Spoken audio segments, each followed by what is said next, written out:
Hey, welcome to HOWZA channel. In today's tutorial, we will teach you how to change left and right audio balance of sound device in Windows 11. Go to Taskbar Search, type Control Panel. Click on it to open. Go to Sound. A new window will open. Go to Playback. Select Speakers. Right-click on it and choose Properties from the list. A new window will open. Go to Levels tab. Click on Balance. Move the pointer for L to adjust balance for the left speaker. Move the pointer for R to adjust the balance for the right speaker. Click OK to apply the changes. Click on Balance. Move the pointer for L and R to the middle. This way, the balance for left and right speaker will be the same. Click OK to apply the changes. That's it. Thanks for watching the video.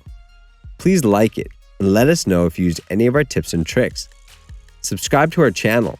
We upload new tutorials every day. See ya!